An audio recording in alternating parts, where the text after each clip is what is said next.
Greetings to you from wherever you're watching us tonight. Thanks for joining us on the Friday edition of the show. It's the last one for the week. We promise to make it worth your while. I'm Yemi Adebayo. Well, on the show tonight, we will be giving you a slice of cricket. We'll also be talking about things happening on the domestic scene. We'll travel abroad, go to England to be precise, and talk about the biggest cup competition. That's the FA Cup. We're talking about it on the show tonight. That's the outlook of the show. We urge you to sit back, relax, as we take you on the trip across the money-spinning world of sport. My colleague Austin Okonakwan is suited and ready as we take you along on this ride. Sport greetings to you, Yemi, and of course, everyone joining us on the show tonight. You know my line when it's Friday. I say, thank God it's Friday because we're getting into a sporting weekend of action all over the world, particularly right here in England. We're looking forward to the quarterfinals of the FA Cup. Manchester City fans believe that they can win that one, that they have to show some workings because they're arguably the biggest team remaining in the competition. So yes, we're looking at that one. You talked about cricket. There's the CAF under-20 AFCON. Not a good one for West Africa again because infrastructure development is raising its ugly head again. So much to talk about. Let's rock and roll. All right, we'll do just that. But let me quickly introduce our guest in the Lagos studio right here with us. Opemi Akinode joins us now. Opemi, greetings to you. Thanks for being with us this lovely Friday evening. Thank you so much, Yemi. At least we're done with the whole Super Eagles drama. Let's face serious business. And of course, looking at the outlay for the night, I think it's a major step back for West Africa again. The fact that we had to, drop the hosting right for the under-20 AFCON. And basically shows the gap between the North Africa side and then the West Africa over and over again. You see, the North African countries are always coming to the rescue of CAF at major tournaments. Initially, it was Cameroon, AFCON, where Egypt had to stand in for us. Now, it's the another Nations Cup again, where Egypt had to also, stand in for the continent again. And I think it's basically about the gap is just far. It's just different. I think in West Africa, maybe we don't understand the business side of football, but on that axis, they're even thinking of co-hosting a World Cup in 2030 with Spain. So it just shows that those ones understand the business side of football. Maybe we're not just serious on this other side. Yeah, before I yield to Austin, if you cast your mind back, say 20 years, Nigeria used to be the big brother. Exactly. Well, the ones bailing them out. Any tournament that fails to hold any part of Africa, we're always on standby. Nigeria is always on standby. It's not the case anymore. We've gotten to the point we barely have just one good stadium. That's what I'm going to. How do you host tournament when you don't have a full stadium? You said maybe they don't understand the business. It's not maybe in this part of the world we clearly don't understand. We don't prioritize sports. We can go on and on, but it's a sad commentary for a country that hosted Nations Cup. Just a little over a year ago that we were praising them. Host on that 20 and now you can't hold, which some people will say is a step. It is actually a step down. And talking about the North Africans, they are even way beyond any competition, tournament at African level. They're competing They're with thinking global. So that's the case. And so, Austin, it's like a broken record. It's really sad, but you can't divorce what is happening in sub-Saharan Africa with the politics, with what is happening in the society, in these parts. It will take us a long time, especially with the way it is now, to get things to a point where institutions will be able to handle things itself without us forcing. When we host tournaments, we force it, we just induce it, and once the tournament goes, there's nothing to show, and it's a sad commentary, really. Yeah, that's because of terrible planning and organizing. I think particularly West Africa, I want to call them out tonight because they're just after the end result. They forget about the processes involved in it, planning, organizing, long term. You bid to host a competition and then you come out 2 months to the event or a month sometimes and say due to unforeseen circumstances, Tell us the circumstance. You know, there's nothing unforeseen about it. It's just our regular way of we build and destroy. You know, I keep saying it. Tell Egypt, to an extent, South Africa, Tunisia, Morocco to host an event next month. They are ready. They're there. They've got the infrastructure in place, and they understand that is really big when talking about performance. So when CAF press release came out, I was like, here we go again, Cote d'Ivoire. Did you not know? Yemi, when did Cote d'Ivoire host the AFCON? That now they do not even have proper structures in place to host the CAF Under-20 championship. It's such a disappointment. And that is why football in West Africa, not just football, sports in West Africa is at the place where it is. But while I'm slapping CAF with this hand, the backhand is giving them, that street handshake, because they found a way to get it instead of coming out with those annoying postponement like we had for the CHAN. Because if you check now, majority, in fact, the big players that were expected to play in CHAN, if it had taken place with the right date, February the 1st, most of them are out of Africa now. So we're going to have a watered-down CHAN in August. And that's because the Confederation of African Football were not just proactive. They were playing a bit of politics with Kenya, And when President Ruto kept saying that Kenya will be ready, Kenya wasn't even 10% ready. And at the end of the day, they said they're postponing. No, take it to Morocco, take it to Egypt, take it to Tunisia, ask South Africa if they can host it.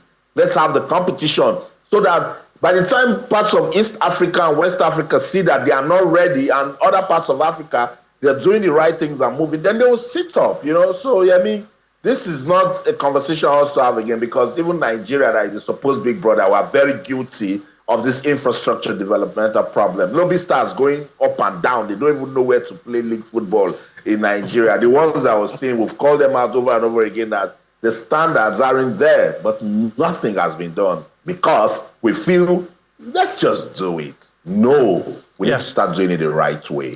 We should start doing it the right way. As we say in local parlance, Austin, maybe the boys were not mobilized, but I don't know. I don't know. Maybe that's what happened. But before we leave this matter all together, to put a balance, it's becoming a norm. It's becoming something that is happening with alarming frequency in sub-Saharan Africa. But we must also paint the picture well. Sporting events, especially the global sporting ones, of late we're beginning to see even developed countries pull out, and usually the issue is the cost. I just had to quickly say that just as a balance. But for the West African and the rest of Africa, apart from the Northern Africa, maybe you also have to take out South Africa because most of the time they seem to be ready. The issue now is, if the structures are not in place, it looks like all of these things will not end anytime soon. Because if you refuse what was a breakthrough yesterday is a norm now. So if at this stage the world is growing, you can't meet up.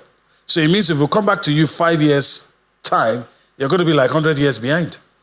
I think a lot of us are missing the point. Unfortunately, the people saddled the responsibility of fixing sports in this part of the world, they're just looking at it for the immediate gains. A lot of them, when African countries qualify for major tournament, they're just interested in what they get as qualification fees and all of those monies that come from the Jamboree CAF or FIFA. And of course, especially if it is from our own side of the country here, where you see a chairman of a federation that did not qualify for the Olympics, attending the Olympics, and it's just a different ball game here. And then when you look at, I don't even like making that comparison with other continent. Let's stay in Africa. Let's look at how the development of every sport around the continent is moving. Look at Morocco, for instance. Look at how their developmental plans in football, club football, women football are continuing to grow. South Africa told you that they hosted the FIFA World Cup in 2010. 100%. If South Africa bids for the right to host another FIFA World Cup today, they are ready because they have stadiums that are world class and are being used by club sides. So I think we need to understand that we are setting a bad precedent, and the entire other countries are looking at us and are like, you guys are not serious.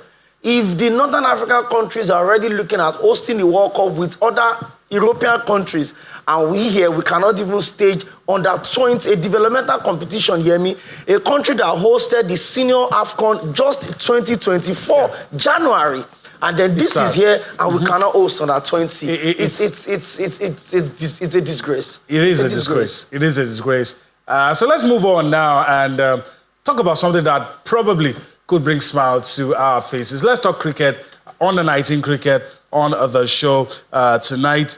It's currently going on in Lagos, the qualifiers. In a bit, I'm going to go across to show you the results. The eagerly anticipated under 19 Men's Cricket World Cup, the African qualifiers, is currently going on in Lagos. And it's a tense battle for the continental ticket for the World Cup. So let me just go across Kwame and Austin. This happened today. Of course, being, journalists that we are, we already know this, but our viewers also need to know what's going on in Lagos at the University of Lagos Cricket Oval in Akoka, and of course in TBS, where some of these matches are getting played. Friday 28th, the results, Namibia and Nigeria. This one took place at the TBS Oval. Namibia won by 10 points. Kenya are taking on Sierra Leone. This one took place in the Unilag Oval. Kenya won by 58 runs. So Namibia, Kenya, and of course you already know, looking at the powerhouses on the African continent, you will not be surprised to see these two teams winning, in spite of the fact that Nigeria seem to be a rising star in cricket. All right, so these are the results. Let's look at the fixtures for Saturday. There you go. On Saturday, Uganda will take on Tanzania at the TBS Oval. Sierra Leone will take on Namibia at the Unilag Oval. All right. And so on Sunday as well, let's see. Sunday, Tanzania, they'll be up against Nigeria. And of course, Uganda will be up against Kenya. So these are the matches for Saturday. Okay, as quickly as we can. 10 years ago, you probably say, well, let's just go there. But these days, we're giving it a fight. And you would still feel that Nigeria can get something done, in spite of the fact that we lost the first game. Yeah, I think it's a good one. First off, the fact that other sports aside of football is also getting the attention of the media. I got the information for this stuff really late on Tuesday. Unfortunately, I couldn't meet up for Nigeria's game yesterday, but I'll certainly be at the Tafawa Balewa Square Oval tomorrow to see Tanzania play Nigeria. And it's basically an introduction of other sports into the space. And I think it's growing. The under-17, under-19 ladies, girls also. So I think for me, it's a big deal. Yeah, we lost our first game. And I'm not sure if a lot of people even know that Nigeria's Cricket Federation, I'm sure a lot of people don't even know that. Maybe on this side, I've seen some big cricket competition in the north, while I was there in Jos, in Kano, in Kaduna. So I think the spread is getting bigger, but it's a qualifier and we know what's at stake here. The more we're able to get to these big tournaments, the better for the development of this sport in the country. Yeah, without holding brief for cricket, I think they're one of the federations that you could see. They're they have visibility. Well, maybe because we know some of this is because of the job we do, but you should give them credit. They are up there. Maybe not like wrestling, table tennis, but they're up there as well. And Austin, I know you're very fond of the junior yellow greens. What are your expectations? Do you see us picking the ticket? It's going to be very tight now, particularly that they didn't win this first game against Namibia, but you never say never because of the format of the competition. They will just pick it back up. So let me just let our viewers know that this is the road to the World Cup that will take place in Zimbabwe and Namibia in 2026. So it's the qualifiers. And it's very important because Namibia, they understand they're going to be hosting. And that's why they're giving it a push So it will be Nigeria, Kenya, the participating teams, Nigeria, Kenya, Namibia, Sierra Leone, Tanzania, and Uganda. 6 countries competing in a round-robin format of 15 matches over 8 days in a winner-takes-it-all contest. So you see why I say it's going to be very hard unless they now come out blazing and win their next game. But let me tell you why it is also important. The bottom 3 teams will be relegated to Division 2. So that's where we do not want to be. It was a nail-biting encounter against Namibia. They bowled better. They also had a better batting. Nigeria tried to chase the game and didn't meet up, losing by 10 runs. Is commendable by the junior yellow greens, So on the other side, Yemi, I'm saying well done to the Nigeria Cricket Federation.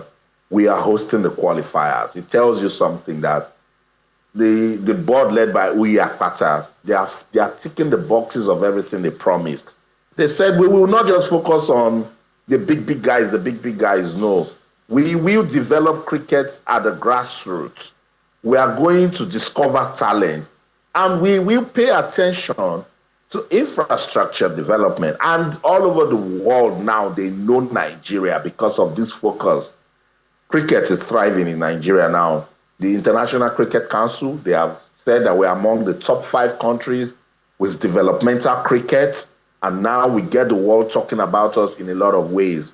The junior female yellow greens went to the World Cup, beat New Zealand. They were fantastic. If not for the rain and everything that happened, they would have, gone far at that tournament. Now we're talking about the under-19 World Cup qualifiers for the guys.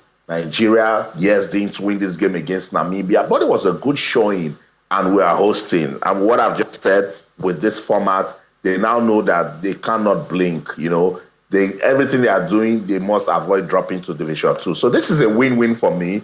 Nobody will come for me and say, Austin, this is under 19. You can't say it's not developmental. This is developmental cricket in action. And I want to say well done to the Nigeria Cricket. Well done to the coaching crew. Well done to the young guys who are letting us, know that people at that age bracket can have love for cricket in the country. Yeah, so that's interesting. And all the best to the junior yellow greens. All right, we're about to go on a break in about a minute or two. But of course, before we do that, I'll get Okoyemi's take. Let's just go on and talk about the Nigeria Premier Football League. That's where we are. Okay, yeah. So there's something we should have done. So let's just quickly do that. Let's just take some reactions from what has transpired so far at, of course, the ICC Under-19 World Cup qualifiers. We'll take some reactions. We'll come back for more. For me, it's going to be a very competitive outcome because remember that sometime in August last year, 3 of us qualified from the Division 2 into Division 1 to meet 3 teams that are currently in Division 1. That's Namibia, Kenya, and Uganda. However, the Nigerian Cricket Federation ensured that we had a very good preparation. The boys have improved tremendously, and I think we have stand a chance of snatching that ticket. Well, when you say pressure, it's part of sports. We have to manage it and just do the basic things that we've agreed to do, stick to our strategy, and where we have to tweak it, we tweak it a little bit and keep going. I think clearly from coming from Abuja, the backdrop of the tournament we organized in Abuja, the stage was clearly set for Nigerian cricket, considering what we have put into the game in the last 5 years and how ICC sees Nigerian cricket. So it's on the rise. On the rise for us, and then it's a great opportunity opportunity that we are happy about to be hosting a major World Cup qualifier for the African region, and we are so excited to have this hosted in Nigeria and Lagos this time, University of Lagos and the TBS Cricket Oval. As you can see behind us, the wickets are ready. A lot of investment have gone in from the Federation, and that is why we are where we are today. I'll tell you one thing, when you talk about partnership, the media is key to achieving that. The stories you're all taking out today, I must say thank you to all of you for what you've been doing for cricket in Nigeria. I mean, getting support from the Sports Commission and everyone understanding how vibrant the Federation has been. So it's a big thing for us. And for the players, the yardstick is straightforward. We want to remain in Division 1. And trust me, there is nothing. This is cricket. We did it about 6-7 years ago. We did it last year. We beat, a test-playing nations in women's cricket. Anything can happen here. We know, Namibia and Uganda have been tipped to go through. But I tell you what, this is cricket. It's happened before and it can happen again. So one clear understanding we have with our players is just to believe in themselves and go all out on home soil to do us proud. So we're done with cricket, so we have to move on now and talk football. Before we begin to let you in on what's going to happen this week, there's this raging debate, and I have someone with me here now, who feels there shouldn't be any debate at all. The question is, who wins the league? With just about 7 matches to go, yeah? Some feel it has been decided. Some feel things could happen. One of those who feel things could happen is Austin Okon-Akpan. But here with me, Okoyemi says, let's just forget about it. There are 8 games to go for Remo Stars. 8 for Remo. Yeah, they have 5 away. They have 3 at home. In fact, their next 2 games is away from home against Rivers United and Lobby Stars. And you can almost put your money on the fact that even if they struggle against Rivers, they'll beat Lobby. Because Lobby at the moment don't have any home. I think they're just like bed. Anywhere night catches them, they sleep. Any available stadium, that's where they play their own That could be an advantage for Remo Stars. And that could be an advantage for Remo Stars. And it's basically a testimony to the fact that if you do the right things, you get the right results. Remo Stars finished second the season before the last. They finished second the last season. And I'm sure, the owners sit back and like, guys, let's just take this next step. Let's just take this next leap. Let's do the right thing. And for the very first time in a very long time, a privately owned club is going to be emerging as the Nigerian Premier Football League champion. I'm no disrespect to the other clubs, no disrespect to Shooting Stars. They were really pushing Remo Stars at some point until Remo Stars just took it up. 8 points at the top of the league, With 3 home games, to play. 5 games away from home. I mean, you look at Remo Stars, for instance, and you think, why not? Why can't they beat Shooting Stars? It's going to be a tough match. Why can't they beat Bayelsa United away from home in their last game of the season? So I think the league is done and dusted. We're just looking at who would pick the remaining CAF Champions League qualification tickets. Let me just see who follows that particular order. Second, third, then CAF Confederations Cup. We know that the winner of the FA Cup would also pick a slot from that space. For Remo Stars, I think it's the next big deal for them.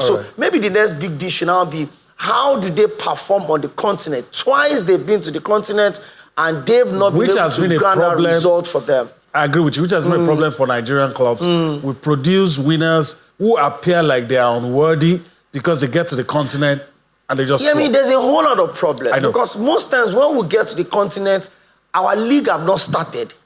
All right. You know what? Let's get a different perspective altogether. I know Austin doesn't agree that it is done and dusted, but I do have a question. A lot of people have been debating this as well.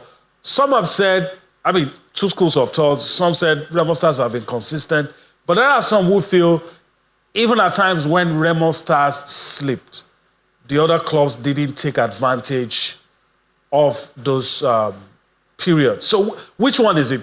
Has it been that Remo Stars has been so consistent, has done everything that should be done, or at times those who should catch up weren't just putting pressure? I think it's a mix of both. Remo Stars, I think, played a more purposeful football than the guys that were chasing them at the time. Rivers United, Shooting Stars, and even Rangers. But at some point, it was just Rivers United that kept on applying pressure. If Shooting Stars did the same, and maybe Rangers showed some consistency, then, this result would have been fun in some kind of ways. But I always say, to win the Nigeria Premier Football League title, you must show workings away from home. And of all of the teams, I think Remo Stars, they have the highest away win. So that's just enough for them to go on to, to win it. But why I say it's not yet over, in football, it's not over until it is certainly over. If you think I don't know what I'm talking about, go and watch Nigeria Zimbabwe again. We thought that it was just going to be something that they would just get the result, but it didn't happen that way. Now, if you look at Remo Stars and their remaining games, Okpeyemi said it that Rivers United can be a match that can shake them, and I totally agree. Yes, because Dobby Stars is down and out, but they'll still play for prestige. They'll still play for something, and that's a potential banana skin right there. Remo Stars, Katsina United, fair enough. We can see something out of it for Remo Stars, but they have tricky encounters, like going to Maiduguri to play El Kanemi Warriors, Ikorodu City at home, and even going to Bayelsa United that is enjoying good form now. The Restoration Boys are unbeaten in their last 5 matches, winning games away and at home. So it's tricky, but big ups to the Sky Blue Stars. They've showed good consistency. They've played football to show that we want to win the league title. And I think it's only Remo Stars that can stop Remo Stars. All right. You guys have talked about the fixtures. So let me just go across now and let our viewers, you've done your graph, the winnable ones, the one that cannot. So let's start with Remo Stars, shall we? So Remo Stars remaining matches in the league for Remo Stars, and the next 2 games will be away. As much as I'm trying to be in between, I'm tilting towards Austin because, look, if you lose 2 matches, before you know it, the landscape, everything changes. And these 2 matches are away. Although it's hard to think that Remo Stars can lose 2 matches on a bounce. Rivers United are up against Remo Stars. They're playing away. Remo Stars will take on Lobby Stars. That game is away as well. They come home to play Katsina United. They will be involved in Southwest Derby against Shooting Stars. Shooting Stars, too, looking for something. So it might be difficult. They'll be playing against Niger Tornadoes at home. They'll travel away to play El Kanami Warriors. They will take on Ikorodu City. And, of course, in the last game of the season, well, maybe it might be over by then. Who knows? They will be taking on Bayelsa United. But we'll keep our fingers crossed. After these 2 matches, I'll know if I'm going to agree with Okwemi or stay with Austin. But these 2 away matches will surely give us an indication of whether it will go down to the wires or the title will have been decided. Now, let's look at one of the teams that may push Remo Stars all the way, and that's Rivers United. So let's just quickly see what Rivers United will be up to. Their remaining league fixtures, of course, you already know they're going to be playing Remo Stars. They're going to be playing travel to play Abia Warriors. They'll be up against Sunshine Stars at home. They play Kano Pillars, Rangers, Kwara United. In all honesty, looking at the fixtures in front of Rivers United, it's going to be very difficult to expect them to pick points in all of this. You look at Kano Pillars. It's not going to be easy to go to Kano, take all 3 points against Rangers. Rangers will rather lose to any other person than lose to Rivers United. Kwara United as well. But we'll see. But they're going to have a role to play. I don't know how long they're going to be able to keep Remo Stars second hand, because one hand is already on the trophy. I don't know how long they're going to be able to keep that second hand, closing over the trophy.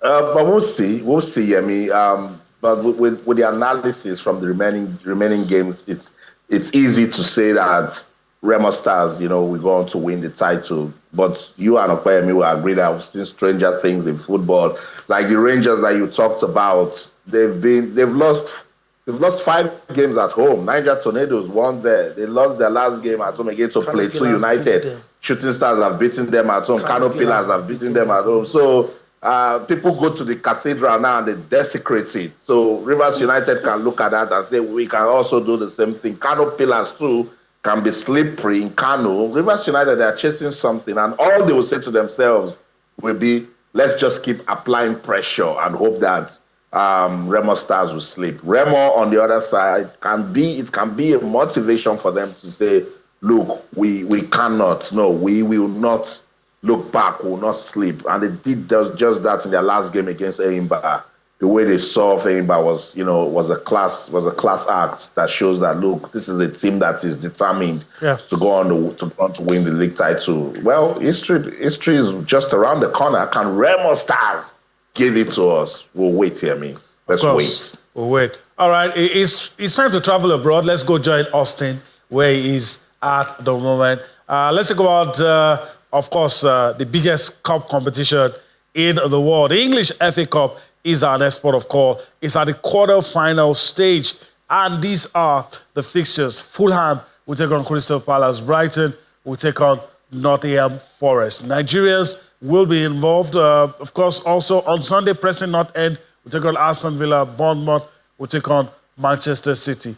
Easily, Manchester City, the biggest team remaining in this competition. All right. So, of course, like I said, Nigerians will be involved. Calvin Bassey, Alex Iwobi, and with the news that Chris Wood is injured, then surely there should be some space for Taiwo Awoniyi to get in on the action for Nottingham Forest. All right. So let's quickly listen to some of the managers as they prepare their teams for the quarterfinals of the FA Cup. We'll come back to talk some more on these fixtures.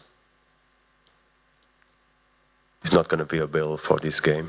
I don't know if you know, he was on a kick. He felt really hard, fall really hard on his hip.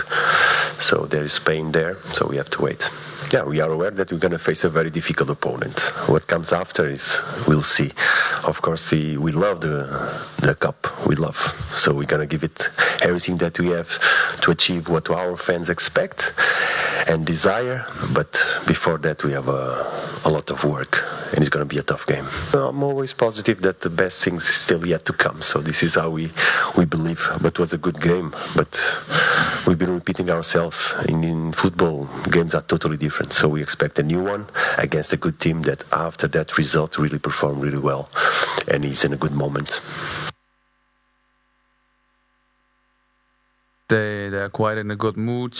Of course, that small issues, especially Mitoma after his first game. But I think that they both will be fine and they both can start the game. I can feel it, yes. So even when I spent some time in my hometown walking through the city, one of the Brighton supporter called my name and said he's really looking forward towards the game. So even in my free time, he said that we have to give everything in this game. And of course you feel it, but for me it's important that we don't make it like artificial big. It's of course an important game. It's an important game like all the other games. So we say, because in all the games we can improve ourselves, in all the games we have to go to the limits, and that's what we have to do tomorrow. So I'm not trying to make it artificial big. We all know that it's a big opportunity, a big chance, but that's like all the other games as well.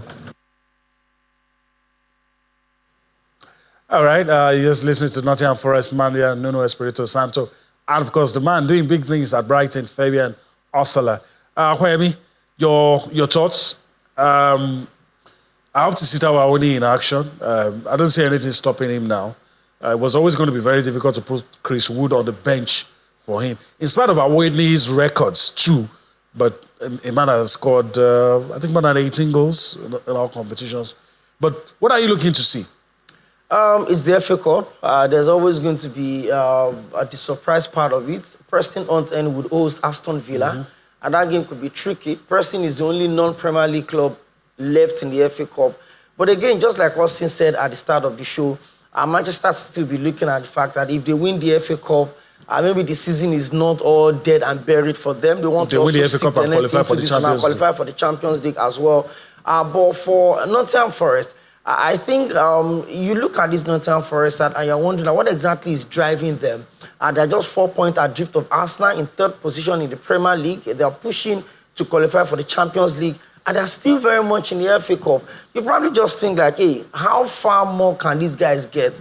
You look at what Nuno is doing with the side. There seems to be some love, some synergy in that side. Taiwo Awoniyi is having the best season of his life. You look at Elanga as well. He still scored for Sweden in the international break, scoring the 5th goal in their 5-1 victory. You look at that balance in that side. And just like you said, Awoni comes in, and because Nottingham Forest knows that they've got more games to play, they're still pushing for the Premier League.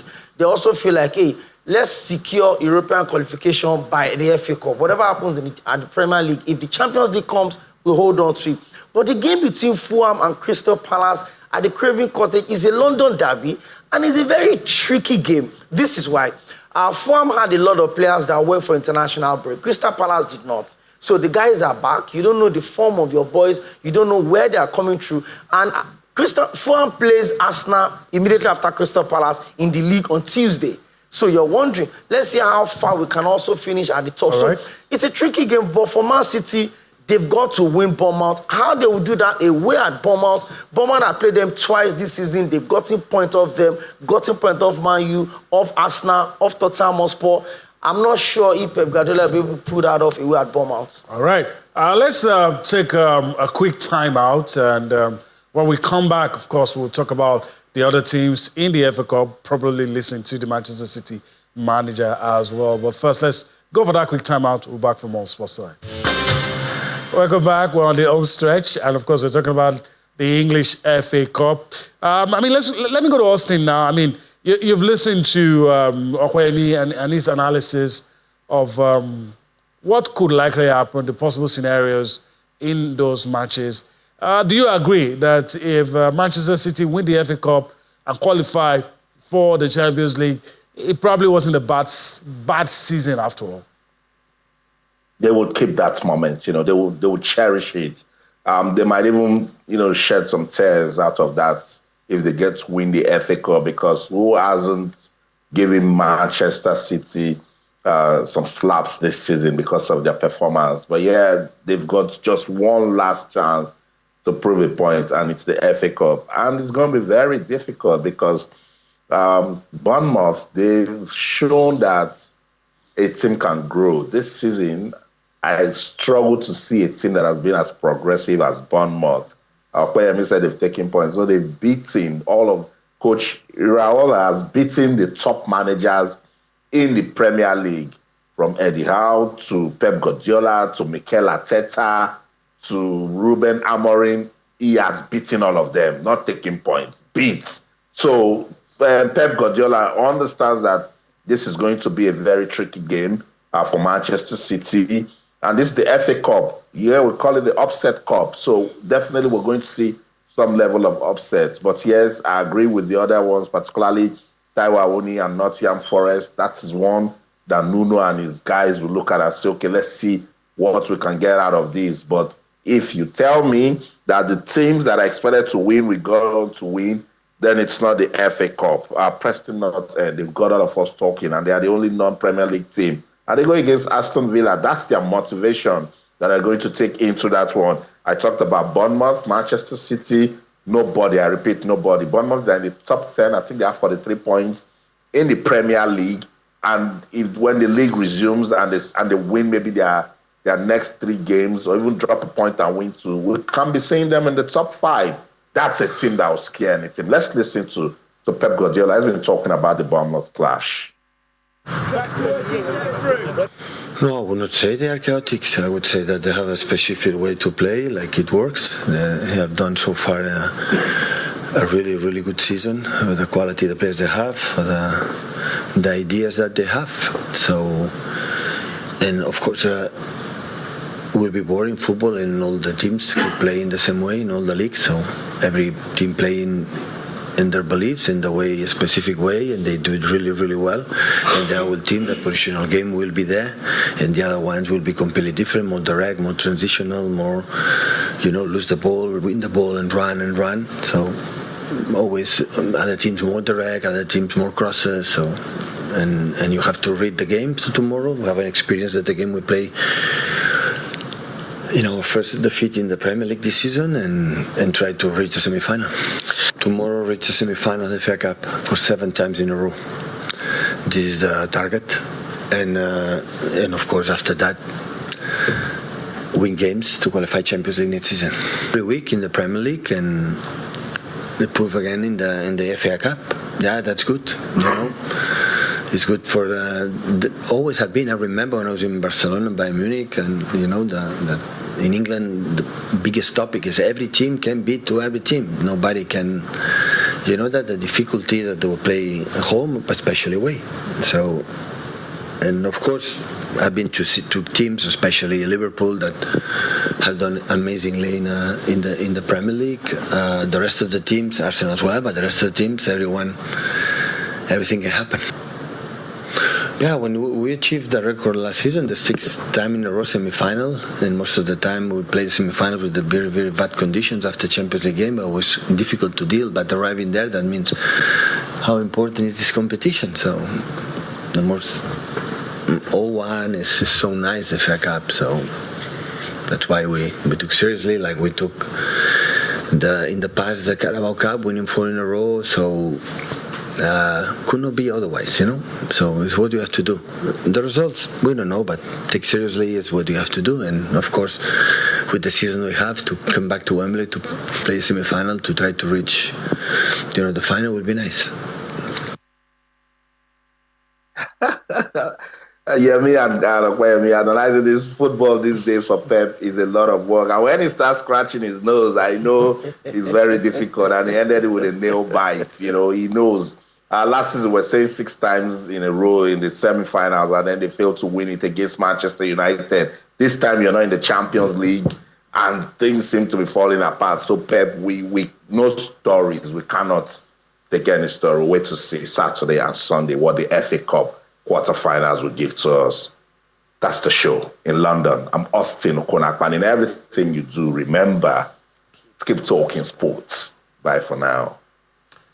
Well, it's a wrap here in Lagos as well, but before we go, I want to thank Okwemi Akeode for his time. Thank you very much, Yemi. I mean, it's a big weekend. Let's see, but more importantly, Nigerian Premier Football League, let's enjoy the running. All right, let's enjoy that. And of course, we bid you to enjoy the rest of your day. We'll be here again next week. Till then, bye-bye now.